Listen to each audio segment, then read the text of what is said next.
Hey guys, welcome back to more relationship Reddit stories. In today's Ripestories video, my wife sat me down at our kitchen table and said that she needed a break to find herself. She swore it was not about another man, and I believed her. Well, a few weeks later I got a message from a complete stranger that changed my entire life. Let's dive right into the video.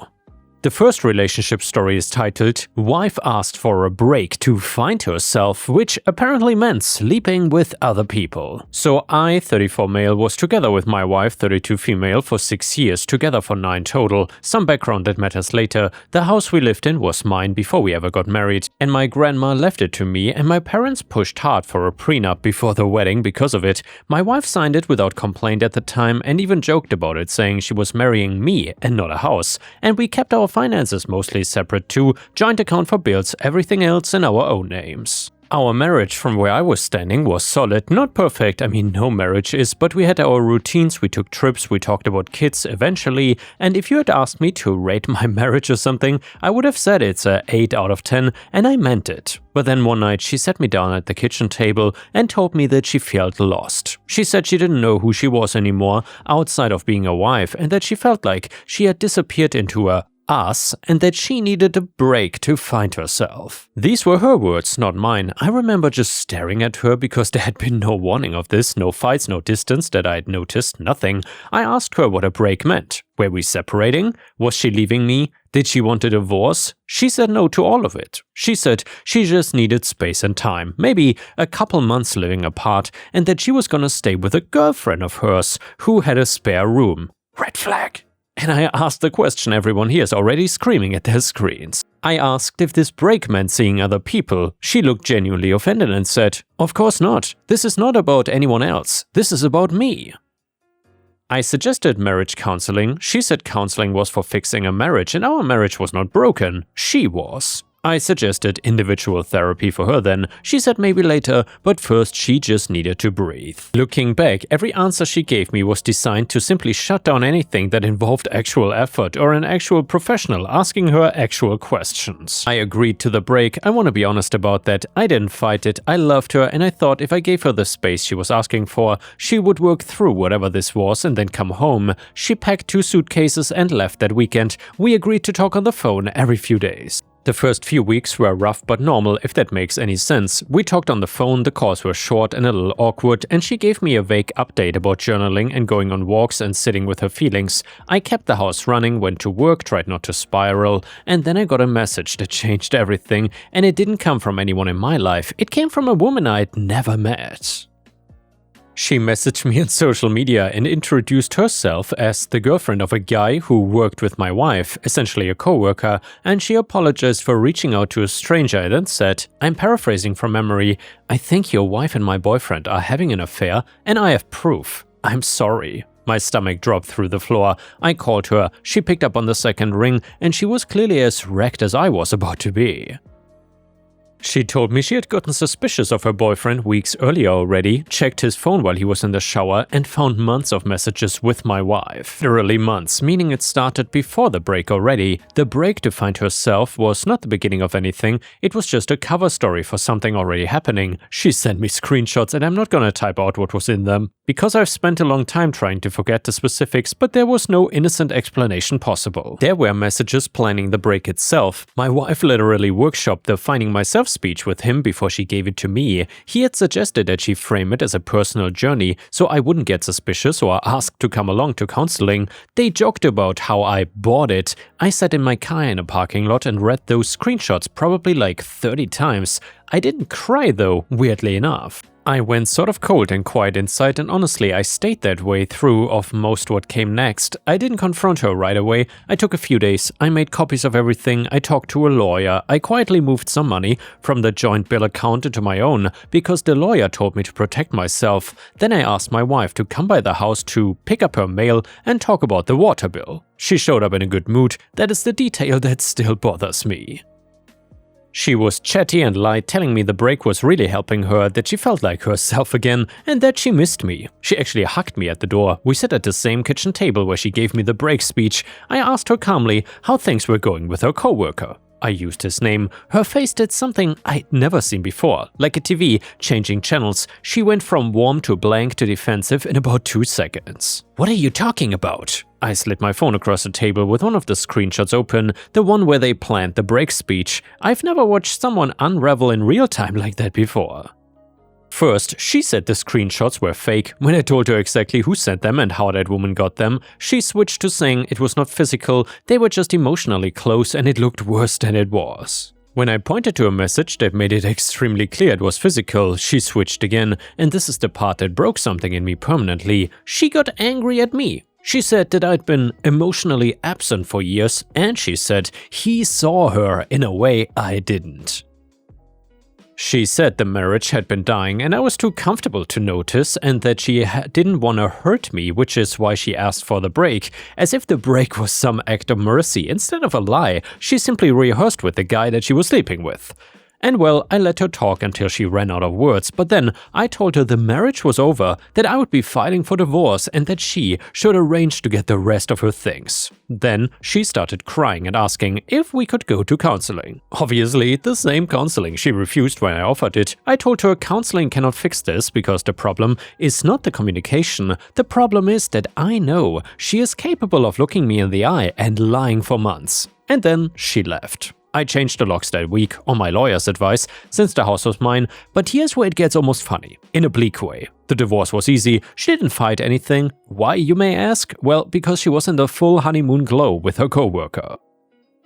He had just gotten a promotion that involved relocating to another city, and she simply decided she was going with him. She wanted the divorce done fast so she could start her new life ASAP, and her lawyer apparently told her to slow down and negotiate, and she overruled him. Yeah, what can I say? She signed everything. The prenup held up. The house was never in question, our finances were already separate, and she walked away with her car, her personal savings, and her half of the furniture. That's it, really.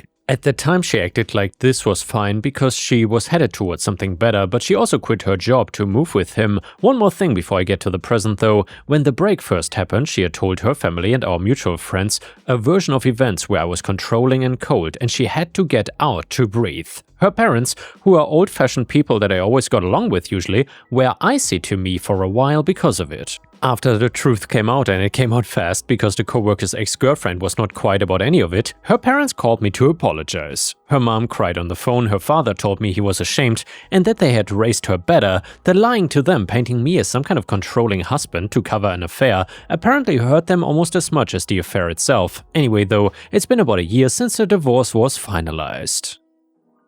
Out of nowhere, my ex-wife called me from a number I didn't even recognize. The coworker apparently dumped her. From what she told me and what I heard later from other people, he cheated on her with someone at his new office. She found out pretty much the same way I found out about her, which I'm not proud of finding darkly appropriate, but here we are, and he asked her to move out of his place. She had no job in that city because she quit hers to follow him, and her savings ran out covering her share of his rent and the move, and the lease was never in her name. On the phone she was sobbing, she apologized over and over, and I'll admit this apology sounded different from the ones during the divorce. Those always came with a but this one didn't, at least at first, and then she asked if she could come home. That's the word she used, home. Just for a little while, she said, just until she gets a job and gets on her feet. She said that I'm the only person left who might help her, because her parents have gone low contact with her since everything came out, and they are apparently not offering more than a few nights. And by the way, Ripestories, let me know in the comments, would you have helped her or not? I'm very curious what you would have done if you were in OP's shoes. And by the way, while you're at it, please don't forget to like the video, because it would help me tremendously. Thank you so much. So her sister has a full house, and from what I understand, my ex borrowed money from her during the move and never paid it back, so that bridge is burned too. The girlfriend she originally stayed with during the break wants nothing to do with her anymore because she now knows that she was used as an alibi. I told her I needed to think and hung up, and since then I've gotten a stream of long texts, and one of our old mutual friends reached out telling me the situation is really bad and that she's couch surfing and running out of couches, and that helping her would be the bigger man thing to do. Well, I don't want her back. Let me be completely clear about that. There's zero part of me considering reconciliation, but I did love this woman for like 9 years, and hearing her describe where she is right now was genuinely hard to me. My gut says letting her back into my house, even into the guest room temporarily, would be the single worst decision I could ever make, and my gut also feels a little sick saying no to someone I once planned to have kids with. So Reddit, would I be the a-hole if I refuse completely? Meaning no moving in, no significant money.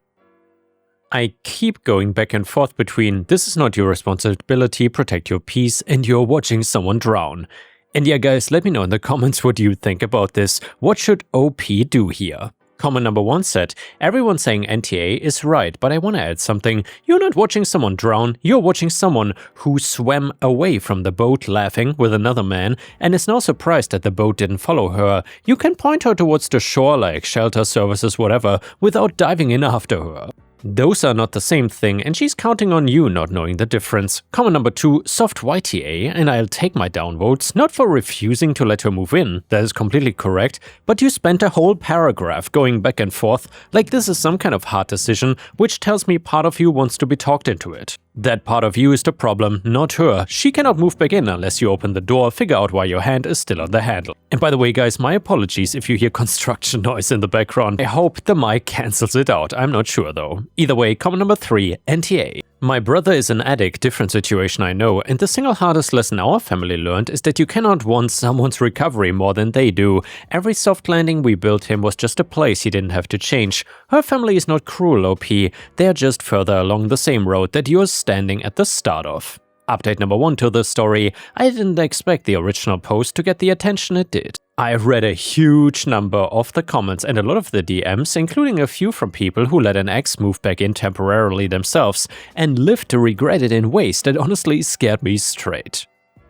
Thank you for those. A few clarifications first, since the same questions kept coming up. No, we don't have kids, thank God. No, I've not spoken to the coworker ever, not once through this entire thing. I have nothing to say to him. His ex-girlfriend and I exchanged a few messages after everything blew up, mostly just two shell-shocked people comparing notes, and then we wished each other well, and that was that. Now the update though, a couple days after posting I made my decision, which was basically what most of you told me and what I think I already knew. I called her back because I wanted this said in my voice clearly one time, so there could be no claim later that she misunderstood a text message. She answered before the first ring even finished, which told me she had been waiting by the phone, and that made the whole thing a little bit harder. I told her I was sorry she was going through this, I meant that, and then I told her the answer was no. She could not stay at the house, not for a month, not for a week, and not for a night.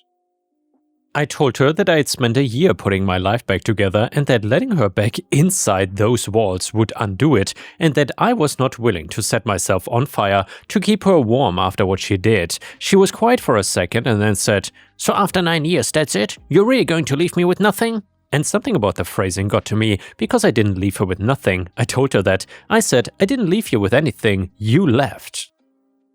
You planned leaving, you rehearsed a speech with him, and everything that's happened since started that night at our kitchen table, and I was not even in the room for the decision. She started crying, and it was not the strategic crying I remembered from the divorce. It sounded like actual despair, and I'm not gonna pretend it didn't affect me, but then, like a switch flipping, the crying turned into anger, and it was like being back at that kitchen table all over again, and I was heartless. I was apparently cruel, and she always knew I could be cold and disproved it. She said she hoped I could live with myself if something happened to her. That last one was clearly designed to be a hook in my chest, and I recognized it for what it was.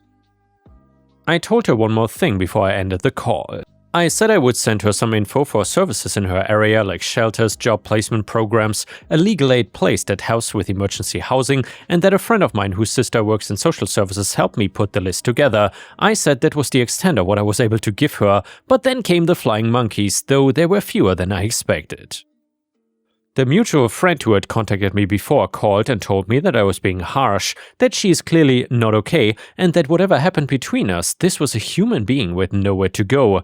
I asked him a simple question. I asked if she could stay with him. He went quiet and then started explaining why his place was not a good fit right now. I told him I understood completely and that he now also understood me completely. That was pretty much the end of that conversation, and honestly the end of their friendship, which I've made peace with. The strangest call I got was from her father though. I braced myself when I saw the name, expecting some pressure, but instead he apologized to me again and said he had heard that she had asked to move back in with me and told me not to do it. The direct quote, as best as I can remember it, was, "You were a good husband and you don't owe her a rescue. We have tried it." She won't get a job, she won't say anyone about her state of mind, she just wants someone to make it all go away. Don't be that person, it doesn't help her. Hearing her own father say that settled whatever guilt was left in me. This is a family that loves her, and even they realize that every soft landing they provide just delays her actually dealing with anything. After that, the text from her kept coming. For about 2 weeks, they cycled through apology, nostalgia, anger, and then guilt. One night, she sent a picture of us from our honeymoon with no caption. I'll be honest with you all, that one hurt a bit. I stared at it for a long time, but then I blocked the number. She texted me from 2 unknown other numbers over the following weeks, and I blocked those too without responding. The last thing I heard before things went quiet was from her sister, who I always got along okay with. She sent me a short message saying she didn't blame me for anything and that the family was exhausted and that my ex had gone back to her parents' place for a few nights that everyone knew would not stay a few nights. As for me, I'm doing alright, better than alright in some ways. I got a promotion at work a few months back and I've been fixing up the house, stuff we always talked about doing but never did, and there's something quietly satisfying about doing it alone my way on my timeline. I've also been on a few dates with someone I met through friends, very early, very casual, but it's the first time since all this that the future feels like something I'm walking towards instead of something I'm bracing for. Update number 2, it's been quite a while since the last update and people still occasionally message me asking how this all ended, so here it is. This will be the last one. For a long stretch after their last update, I heard nothing and it was wonderful. Then in waves, news reached me anyway, mostly through her sister who checked in with me a couple times and once through an old friend who ran into her. The stay at her parents' house lasted a while and ended badly. I don't really know all the details and I didn't ask for them, but the broad strokes are that she treated it like a hotel, made no visible effort to find work, and blew up at her own mom during an argument about it and said that things that her father decided were unforgivable, at least for now. He asked her to leave. Her sister told me that parents were devastated but firm and that the house had started to feel like it was being held hostage by her moods. Her parents are also older and her father has some health stuff going on in himself, and apparently the final straw involved her screaming at them the night before a medical procedure of his. After that, the family officially cut contact until she gets real help. That was their words passed along by the sister. From there, it got even worse before it got better, if it ever really got better. She stayed with a rotating cast of acquaintances, shorter stays each time. She did land a job at some point, retail I think, and lost it within a couple months for not showing up. Her car got repossessed and then her sister told me the thing I think everyone reading this saw coming from the title of my original post. She spent some time with no fixed address at all, a woman's shelter, and by the sound of it at least one stretch where she didn't even have that. I want to be careful here because I only know this secondhand, but her sister was not exaggerating for effect. She had no reason to. The woman I was married to for 6 years was, for some period of time, effectively homeless on the street. I want to be honest with this community since you followed the whole saga. It did not really feel like a victory to me. There are people in my life who reacted with some version of karma, and I understand the impulse, but when it's someone whose sleeping face you woke up next to for 9 years, karma is not the word that comes to my mind. The word that comes to my mind is waste. She had a husband who loved her, a home, a career, a family and friendships, and she fed every single one of those into the fire for a guy who discarded her within like a year and then refused every hand extended to her afterwards because every hand came with conditions that she'd take some responsibility, and she refused to do that. And the next one is a petty revenge story which is titled, "Don't like your Christmas present, boss? Don't expect me to buy your wife one with the refund money then." So my coworker and I decided to buy our wonderful lawyer boss 2 little presents for Christmas, a gold keychain with his name engraved on it and a silver tie chain to hold his tie in place. We wrapped the presents while he is not looking and today we gave them to him. He opens the jewelry box with the tie chain and makes a face. "Sorry, I don't wear tie chains or anything like that, I just don't like them. You can use the refund money to buy my wife some earrings that I can give her though." We are both a little butthurt that he didn't just politely accept the gift. Coworker gets colorful with her words after he leaves for court, and well, I don't know his wife at all, so I do feel a little odd using the money me and my coworker had have to buy a gift for someone we don't know. Plus my coworker is not really fond of his wife anyway, so I go to the jewelry store during lunch and explain why I'm bringing the present back, and I let them know that I'm looking for some earrings for his wife. They tell me that was rude of my boss and suggest that I buy 2 pairs of earrings for my coworker and me instead. Man, that sounds like a hell of a good idea, so I buy 2 sterling silver stud earrings for us, and the jewelers were nice enough to wrap both our gifts and put nice bows on them. And yeah guys, because it was so nice, the next one is another petty revenge story. This one is titled, Wife's Old Job Asks for My Help, Shocked When I Say No. So this happened like 2 hours ago. Last year, my wife was the assistant manager for a small retailer. They didn't have anything resembling a proper inventory system, so they have annual inventory coming up, and she asks if I could build something for them in Excel, because it'll make my wife's life easier, and I of course say yes. Well, fast forward like 9 months, they bring an old manager to be the GM, and she is just horrible. Works when she wants while being on salary, curses employees out if they go over her head about her actions, and she expects everyone else to carry all the weight of the store, takes credit for all my wife's work, and the upper management does nothing about her despite multiple reports and high turnover. Wife quits/is fired depending on whose side of the story you listen to, and when she refuses to come into work on the day of our niece's birthday because she had already put in for the day off 2 weeks prior, fast forward to today. Today is their inventory, someone broke the spreadsheet, and they had the audacity to call my wife and ask her to ask me to fix it. Well, suffice to say, we just laughed at them on speakerphone and then hung up. And yeah guys, thanks for watching, I will see you again tomorrow.